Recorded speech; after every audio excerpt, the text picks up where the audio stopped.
బులెటిన్లో breaking news చూస్తున్నాం. Phone tapping కేసులో సిట్ ఇచ్చిన విచారణకు హరీష్ రావు హాజరయ్యారు. జూబ్లీహిల్స్ పిఎస్లో హరీష్ రావును సిట్ బృందం విచారించనుంది. సజ్జనార్ నేతృత్వంలోని సిట్ బృందం పలు కీలక ప్రశ్నలపై హరీష్ రావును ప్రశ్నించనుంది. ఫోన్ ట్యాపింగ్ కేసులో హరీష్కు సుప్రీంకోర్టు క్లీన్ చిట్ ఇచ్చిన రేవంత్ రెడ్డి ప్రభుత్వం నోటీసులు ఇచ్చి కేసుల పేరిట వేధిస్తోందని బీఆర్ఎస్ ఆగ్రహం వ్యక్తం చేసింది. హరీష్ రావు విచారణ నేపథ్యంలో బీఆర్ఎస్ కాంగ్రెస్ శ్రేణుల్లో ఉత్కంఠ నెలకొంది.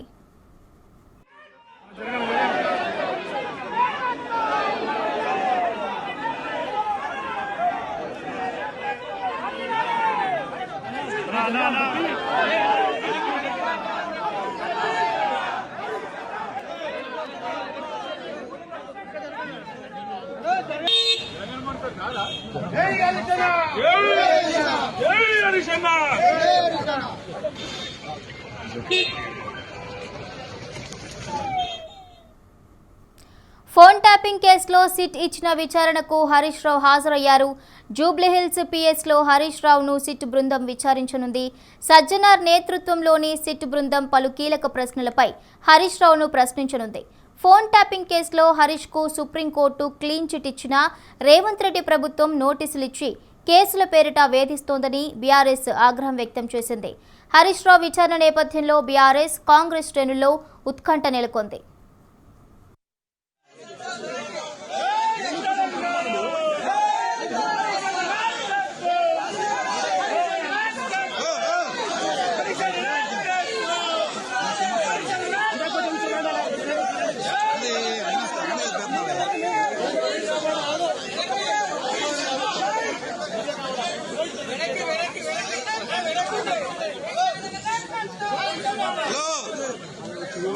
బాబు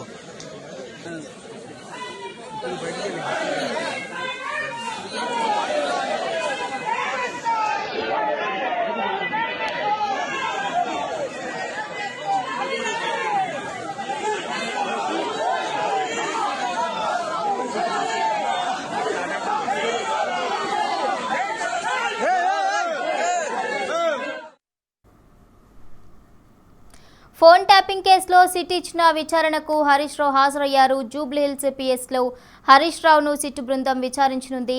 సజ్జనార్ నేతృత్వంలోని సిట్ బృందం పలు కీలక ప్రశ్నలపై హరీష్ రావును ప్రశ్నించనుంది. ఫోన్ ట్యాపింగ్ కేసులో హరీష్కు సుప్రీంకోర్టు క్లీన్ చిట్ ఇచ్చిన రేవంత్ రెడ్డి ప్రభుత్వం నోటీసులు ఇచ్చి కేసుల పేరిట వేధిస్తోందని బీఆర్ఎస్ ఆగ్రహం వ్యక్తం చేసింది. హరీష్ రావు విచారణ నేపథ్యంలో బీఆర్ఎస్ కాంగ్రెస్ శ్రేణుల్లో ఉత్కంఠ నెలకొంది. ఇదే అంశానికి సంబంధించిన పూర్తి డీటెయిల్స్ మా ప్రతినిధి ఉషా లైవ్ ద్వారా అందిస్తారు. ఉషా, భవానీ, తెలంగాణ రాష్ట్ర రాజకీయాల్లో సంచలనంగా మారినటువంటి కేసు ఫోన్ ట్యాపింగ్ వ్యవహారం. ఎస్ఐబి గత బీఆర్ఎస్ ప్రభుత్వంలో ఎస్ఐబిలో చాలా వరకు కూడా ఫోన్ ట్యాపింగ్లకు గురైంది అన్న కోణంలో చాలా వరకు కూడా ఎస్ఐబిలో పనిచేసినటువంటి మాజీలు ప్రణీత్ రావు దగ్గర నుంచి భుజంగరావు, తిరుపతి అన్న, రాధాకిషన్ రావు ప్రతి ఒక్కరిని కూడా ఎస్ఐబి అధికారులు ఎస్ఐబిలో చేసినటువంటి వింగ్ ఏదైతే ఉందో ఆ వింగ్ మొత్తాన్ని కూడా ఇప్పటికే సిట్ జూబ్లీహిల్స్ పోలీస్ స్టేషన్ వేదికగా ఏర్పాటు చేసినటువంటి సిట్ కార్యాలయంలో సిట్ని ఫామ్ చేశారు. ఈ సిట్ చాలా వరకు కూడా ఎస్ఐబిలో పనిచేసినటువంటి మాజీలుగా ఉన్నటువంటి వ్యక్తులు, ప్రస్తుతం పనిచేస్తున్నటువంటి ఎస్ఐబిలో ఉన్నటువంటి ఎక్విప్మెంట్ ప్రతి ఒక్కదాన్ని కూడా క్షుణ్ణంగా పరిశీలించి వారిచ్చినటువంటి స్టేట్మెంట్స్ ఆధారంగా ఈరోజు ప్రధాన ప్రతిపక్ష నేతగా ఉన్నటువంటి బీఆర్ఎస్, ఇప్పుడు కాంగ్రెస్ అధికారంలో ఉన్నప్పటికీ బీఆర్ఎస్ గతంలో అధికారంలో ఉన్నటువంటి పార్టీ, బీఆర్ఎస్ హయాంలో చాలా వరకు కూడా నక్సలైట్లు కార్యకలాపాల కోసము ఏర్పాటు చేసినటువంటి వింగు ఎస్ఐబి వింగు. ఈ వింగ్ని చాలా ఏదైతే ఈ ఎస్ఐబి వింగ్ని చాలా వరకు కూడా అసాంఘిక కార్యక్రమాలకు బీఆర్ఎస్ ప్రభుత్వం వాడుకునింది. ప్రతిపక్షము తన మన అని తేడా లేకుండా ప్రతి ఒక్కరి ఫోన్లు కూడా ట్యాపింగ్కి గురైంది అన్న కోణంలో చాలా వరకు కూడా ఆరోపణలు వచ్చాయి. ఈ ఆరోపణల మేరకు ఇన్నాళ్ళు విదేశాల్లో ఉన్నటువంటి A1గా ఉన్నటువంటి అక్యూజ్డ్గా ఉన్నటువంటి ప్రభాకర్ రావుని కూడా ఈ విదేశాల నుంచి రప్పించి అతన్ని కూడా విచారించడం జరిగింది. దాదాపు మార్చి వచ్చిందంటే ఈ కేసుకి సంబంధించి 2 ఏళ్లు గడుస్తోంది. ఈ కేసులో ఈరోజు సిట్ విచారణకి రావాల్సిందిగా 160 సిఆర్పిసి కింద నోటీసులు అయితే హరీష్ రావుకి ఇవ్వడం జరిగింది. ప్రధానంగా ఏదైతే ఇప్పటి వరకు చిరుమర్తి లింగయ్య, జైపాల్ యాదవ్ని విచారించినటువంటి బీఆర్ఎస్ మాజీ మంత్రులుగా ఉన్నటువంటి జైపాల్ యాదవ్, చిరుమర్తి లింగయ్యని విచారించినటువంటి సిట్టు బృందము ప్రధానంగా ఈరోజు హరీష్ రావుని విచారించడానికి పిలవడంతో చాలా వరకు కూడా బీఆర్ఎస్ శ్రేణులు అలాగే కేటీఆర్తో సహా ప్రతి ఒక్కరు కూడా ఇప్పటికే అటు తన విల్లా దగ్గర నుంచి నార్సింగ్లోని కోకాపేట ఏదైతే ఉందో కోకాపేటలో తన విల్లా దగ్గర నుంచి అలాగే బీఆర్ఎస్ కార్యాలయం వరకు ర్యాలీగా వచ్చారు. అలాగే బీఆర్ఎస్ కార్యాలయం నుంచి సిట్ కార్యాలయం జూబ్లీహిల్స్ పోలీస్ స్టేషన్ వరకు కూడా అదే ర్యాలీగా వచ్చినటువంటి నేపథ్యాన్ని కూడా మనం చూసుకోవచ్చు. మొత్తం మీద సిట్ విచారణకు హాజరైనటువంటి హరీష్ రావును చాలా వరకు ఏదైతే భుజంగరావు, ప్రణీత్ రావు, తిరుపతన్న, రాధాకిషన్ రావు వీళ్ళందరూ ఇచ్చినటువంటి సమాచారంతో పాటు ఒక ప్రైవేట్ ఛానల్ అయినటువంటి వ్యక్తి ఇచ్చినటువంటి ఏదైతే ఇన్ఫర్మేషన్ ఆధారంగానే ఇతను పిలిచినట్టుగా అయితే తెలుస్తుంది. వారు ఇచ్చినటువంటి స్టేట్మెంట్లో చాలా వరకు కూడా హరీష్ రావు చుట్టూ కూడా ఈ కేసుకి సంబంధించినటువంటి లొసుగులు ఉన్నాయి.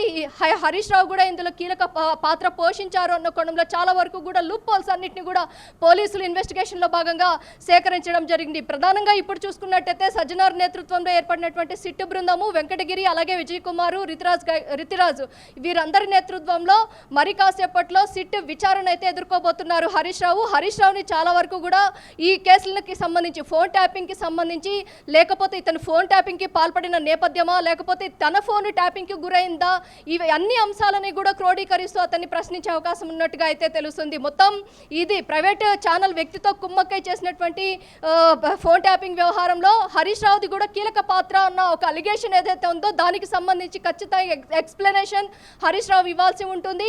ఇప్పటికే ఆ ప్రెమిసెస్ ఏదైతే ఉందో police station Jubilee Hills police station premises కావచ్చు అలాగే తెలంగాణ భవన్ దగ్గర కావచ్చు ప్రతి ఒక్క చోట కూడా పోలీసులు భారీ బందోబస్తును అయితే ఏర్పాటు చేశారు. వ్యక్తిగత అడ్వకేట్స్ ఎవరైతే ఉన్నారో హరీష్ రావుకి సంబంధించినటువంటి వ్యక్తిగత న్యాయవాదులను ఎవరిని కూడా లోనికి అనుమతించలేదు. కేవలం 11 గంటలకి హరీష్ రావుని సిట్ విచారణకి రావాల్సిందిగా కోరింది సిట్ బృందము. కానీ 11 గంటల కన్నా కొద్దిగా ముందే ఏదైతే 10:45కి హరీష్ రావు సిట్ కార్యాలయానికి అయితే చేరుకున్నారు. తన వెంట ఎవరిని కూడా అడ్వకేట్స్ కావచ్చు అలాగే ఇతర మంత్రులను కావచ్చు ఎవరిని కూడా లోనికి అనుమతించలేదు.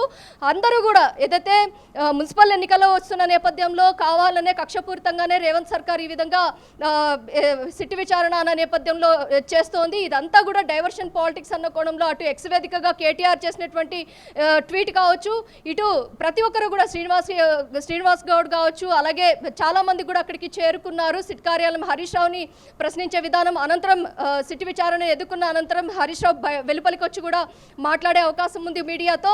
ఈ విచారణలో చాలా వరకు కూడా మున్సిపల్ ఎన్నికల్లో కాంగ్రెస్ పార్టీ ఇచ్చినటువంటి 6 గ్యారంటీలకు సంబంధించి కావచ్చు అలాగే ఇతర లబ్ధి పథకాలు ఏవైతే ఉన్నాయో వాటన్నిటిని కూడా ఇప్పటి వరకు కూడా కాంగ్రెస్ పార్టీ అవలంబించలేదు. వీటన్నిటిని కూడా ఎండగట్టే ప్రయత్నం చేసే నేపథ్యంలోనే అటు ఇంకొక వైపు చూసుకున్నట్టయితే గత కొంతకాలంగా అటు ఐఏఎస్ ఆఫీసర్ల దగ్గర నుంచి పొలిటీషియన్స్ వరకు కూడా రచ్చరచ్చగా ఉన్నటువంటి అంశము బొగ్గు గనుల అంశము. ఈ అంశానికి సంబంధించి కూడా చాలా వరకు కూడా ఇది కూడా కాంట్రవర్సీకి లేవనెత్తింది. కాబట్టి నిన్న హరీష్ రావు మీడియా ముఖంగా చేసినటువంటి వ్యాఖ్యలు ఏవైతే ఉన్నాయో సీఎం రేవంత్ రెడ్డి బామ్మర్దికి సంబంధించి చేసినటువంటి వ్యాఖ్యలకు సంబంధించే తనను ఈరోజు సిట్ విచారణకు హాజరవ్వాల్సిందిగా కక్షపూరితంగానే తనను ఈ విధంగా పిలిచారు అన్న కోణంలో కూడా హరీష్ రావు చెప్పుకుంటూ వచ్చారు. న్యాయస్థానాల మీద తమకు నమ్మకం ఉంది, ఖచ్చితంగా న్యాయస్థానాల్ని చట్టాలని గౌరవిస్తాము, వారన్న సమయానికి ఖచ్చితంగా వచ్చి హాజరవుతానన్న కోణంలోనే నిన్న సిద్దిపేటలో ఉన్నటువంటి హరీష్ రావుకి ఇన్ఫర్మేషన్ ఇచ్చినటువంటి తమ సిబ్బంది వెంటనే తాను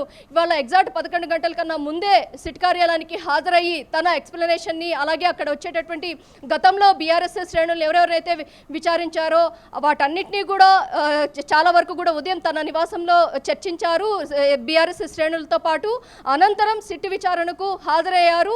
11 గంటలకి సిట్ విచారణ స్టార్ట్ అవ్వాలి, కానీ ఇంకొక 10 నిమిషాలు ఆలస్యం అయ్యే అవకాశం ఉంది. అనంతరం మొత్తం కూడా ఈ కేసుకి సంబంధించినట్టు ఇన్ డెప్త్ ఏదైతే ఉందో ఎస్ఐబిలో ప్రణీత్ రావు అసలు పొలిటికల్ ఈ కేసు తీగలాగితే డొంక కదులుతుంది అన్న నేపథ్యంలో అటు రాజకీయ నేతలు అలాగే ఎస్ఐబి వింగ్కి సంబంధించినటువంటి వారు అలాగే ప్రైవేట్ ఛానళ్ళకి సంబంధించినటువంటి వ్యక్తులు అందరూ కూడా ఇందులో ఇన్వాల్వ్ అయి ఉన్నారు. కాబట్టి ఈ కేసుకి సంబంధించి సుప్రీంకోర్టు ఇప్పటికే ప్రభాకర్ రావు A1గా ఉన్నటువంటి ప్రభాకర్ రావుకి ఇప్పటికే ఎక్కడ కూడా షరతులతో కూడినటువంటి బెయిల్ ఇచ్చింది. కాబట్టి ఎక్కడ కూడా తనని అరెస్టు చేయకూడదు అన్నారు. కాబట్టి తనని తనను కూడా 11 సార్లు విచారించింది సిట్ బృందము. మొత్తం మీద ఈ కేసుని ఎలాగైనా సరే కంక్లూడ్ చేయాలి, ముగింపు దశగా తీసుకొని వెళ్ళాలి అని లాస్ట్ అండ్ ఫైనల్ టార్గెట్గా బీఆర్ఎస్ అగ్రనేతలు ఎవరెవరైతే ఉన్నారో హరీష్ రావు, కేటీఆర్, అలాగే ఇతరులు ఎవరైతే ఇందులో సంతోష్ రావు హ్యాండ్ కూడా ఉంది అన్న ఆరోపణలు కూడా వచ్చాయి. కాబట్టి వీరందరినీ కూడా విచారించే అవకాశం కూడా లేకపోలేదు. ఇటు ప్రతిపక్షము, అటు అధికార పక్షము ప్రతి ఒక్కరిని కూడా పిలిచి విచారిస్తున్నారు. ఈ కేసులో బీజేపీకి సంబంధించినటువంటి కొంతమందికి కూడా ఫోన్ ట్యాపింగ్ అయిన నేపథ్యం కూడా ఉంది కాబట్టి వారిని కూడా పిలిచి విచారించారు. ప్రధానంగా ఇవాళ చూసుకున్నట్టయితే హరీష్ రావు బీఆర్ఎస్కి సంబంధించి the strongest pillar of the BRS party అనే చెప్పుకోవాలి. అతన్ని పిలిచి విచారించడం అనేది మాత్రం సర్వత్రా రాష్ట్ర రాజకీయాల్లో కావచ్చు, ఇటు ఫోన్ ట్యాపింగ్ వ్యవహారంలో కావచ్చు, చాలామంది కూడా ఈ కేసుకి సంబంధించి ఎలా ఈ కేసులో హరీష్ రావు హస్తం ఎంతవరకు ఉంది, హరీష్ రావుకి సంబంధించి ఎలాంటి ప్రశ్నలు సంధించబోతున్నారు, హరీష్ రావు ఈ కేసులో సిట్ అధికారులు అడిగేటటువంటి ప్రశ్నలకు ఖచ్చితమైన సమాధానం చెప్తారా? గతంలో లాగా ఎదురైతే ప్రభాకర్ రావు కావచ్చు, ఇతర నేతలు కావచ్చు పొంతనలేని సమాధానాలు చెప్పిన రీతిలోనే ఈరోజు హరీష్ రావు కూడా అలా దాటవేస్తారా అనేది కూడా సర్వత్రా ఉత్కంఠగా ఉందనేసి తెలుస్తోంది. Bhavani. Right, thank you Usha, thank you for the updates.